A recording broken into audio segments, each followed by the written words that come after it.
Hello, this is Reverend Don Lewis, and welcome to another week of Living the Wiccan Life.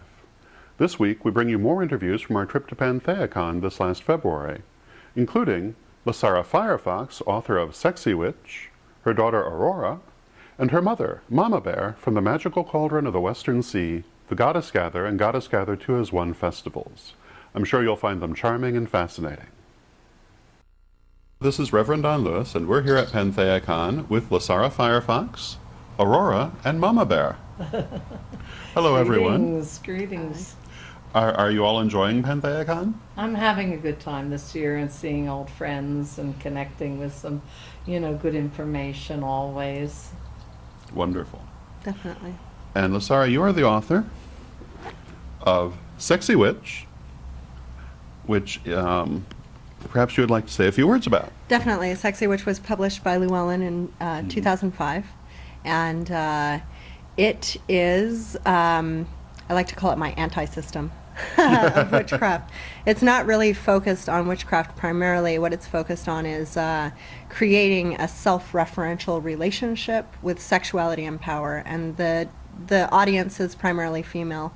Although I will say, it's written for a female audience. But I will say that I've had some amazing letters from men who've taken the challenge and read Sexy Witch and had it transform their relationship with women fundamentally. That's wonderful. Yeah. So, and it's been out for a couple years now, and I still get letters constantly from people saying they just read the book and how it's altered their reality around their bodies and their sexual power and their intimate relationship with themselves.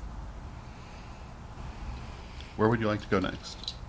Well, that's a good question, actually. Actually, yeah, That's a really good question. Where would you like where to I'd go like to go next, where I'm going next, and what I'm building right now is Morocco. Yeah, Morocco would be good. Morocco Did you would say be you were going nice. to Morocco for your birthday? I would like to, but not this year, I don't think. But maybe next year. Morocco, south of France, and Spain. Yes, I'd like to go to all those places. This year I spent a lot of time in the Holy Land, actually, which was a fascinating experience. And I will be taking. I've found a very deep resonance with that land and with the cultures, the different cultures there. And I've launched a program called Global Family Awakening, which is family-focused peace and humanitarian adventure travel. So I'll be taking families into, American families primarily, into environments that they may not feel confident about going into alone. I'm taking my kids, Aurora and Salome, my younger. You spent a lot of time there last year. It's Yes. 2008. Thank you. Yes, last year in 2007, I spent quite a bit of time in the West Bank. And so I'll be taking a tour, peace and humanitarian focused tour of families to the Middle East this coming year, and I'll be building that up over the next number of years. We'll be adding different locations where we can take families and do works of humanitarian and peace building in the person-to-person context. And I think it's time for us to take an active role in participating in creating global family, and not just in an attenuated sort of intellectual sense, but if wars are going to ever end, it needs to be started by each of us. That ending of the war needs to be an active participation that we're all taking on. It's very true. So that's one thing I'm doing, and I'm also focusing on working with families in a retreat setting, working on values structures, and I'm working on a book called Sustainable Family Values. Hopefully that'll be my next title out. I haven't decided who the publisher will be yet, but I hope to see that coming out in the next year. Wonderful. And you were talking to us before we started the interview about your teaching that you do, and the diversity of geographical areas that you cover. Yes, definitely. Yeah, so one of the things that I've done in the last year is that, and a little bit more, but especially in the last year, I've been really focusing on how I can allow my audience to access me with more ease, because it's not always feasible for people to travel long distances to come and do, say, a 5-day retreat or a weekend retreat or whatever the format might be. So I've started doing workshops that are based primarily on a distance learning format through teleclasses, internet support, new e-groups that people share. So there's a cohort model where people are in support of one another in a continual way while we work a program. Right now I'm doing a Sexy Witch study group. That's an 8-week program. And everybody in the group has a buddy. I call them their Sexy Witch sister. It's all women in the group right now. So they have someone in the group that they're in a buddy system with, so that if anything comes up, they have someone they know they can call on.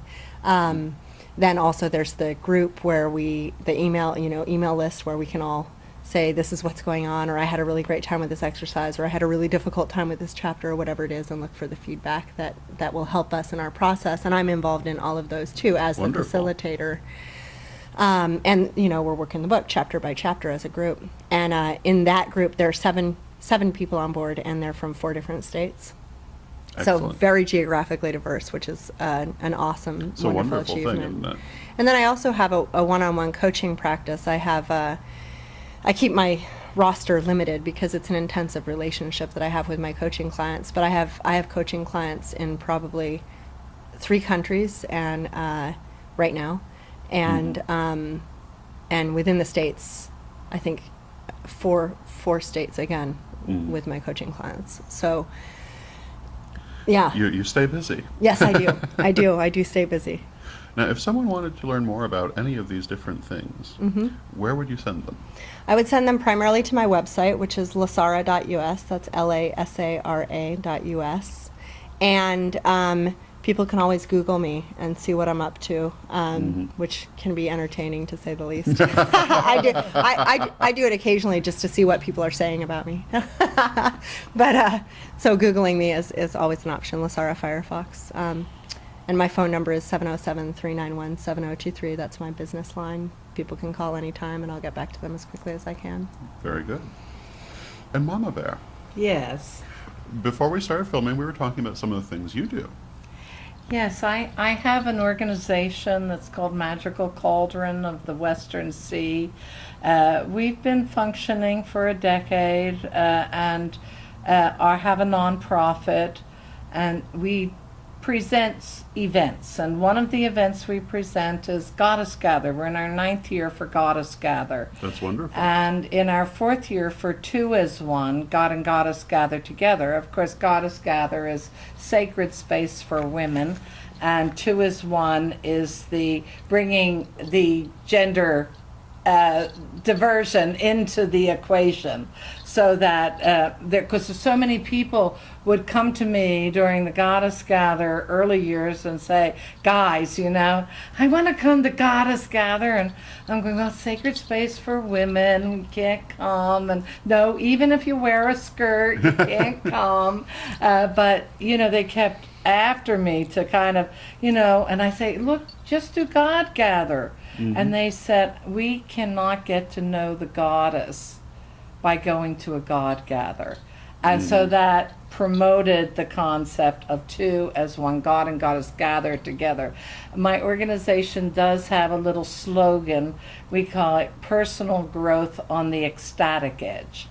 And I will say this is to differentiate from the kind of personal growth we did, say, in the 70s in encounter groups, of which I certainly experimented with that, and all those, alternative ways of dealing with our relationship issues and life issues. Only then encounter was could be a pretty unfriendly procedure, and we'd end up kind of miserable for periods of time till we learned, But we promote personal growth on the ecstatic edge. We say you can grow within yourself and enjoy doing it.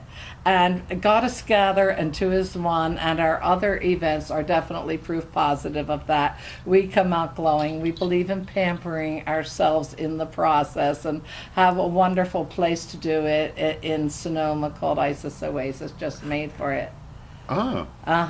And we also do a more private initiation cycle called the Mysteries of Lucis, Eleusinian Living Mysteries, and that's a 2-year cycle, and with 4 major festivals of you know, of initiation. It's a very personal, deep, and also wonderful process, and keeps us attuned with the energies that our society and the way we think and dramatize our lives are really based on those ancient Eleusinian mysteries. And, you know, I could go on quite a bit about that, but we can leave it rest there. Well, let me ask you, if our viewers were interested in coming to Goddess Gather, or Goddess Gather 2 as one, or your Eleusinian Living Mysteries, where would you send them for more information? GoddessGather.com has been around for 9 years, so that's the best way. They can also go to Magickal Cauldron with a CK, Cauldron.com, or 2-as-1.com. Any of those. And they can also call me at 707-937-3629. I'd be glad to take you know, wonderful. conversation. I hope that you enjoyed part 1 of our episode, and you'll join us again in part 2 as we continue our interview with LaSara Firefox, Aurora, and Mama Bear. Hello, this is Reverend Don Lewis, and I'm very pleased to announce the publication in paperback of Witch School's Lessons for the First Degree. Available now for pre-order from witchschool.com, and coming soon to a bookstore near you, together with lessons for the second degree and lessons for the third degree.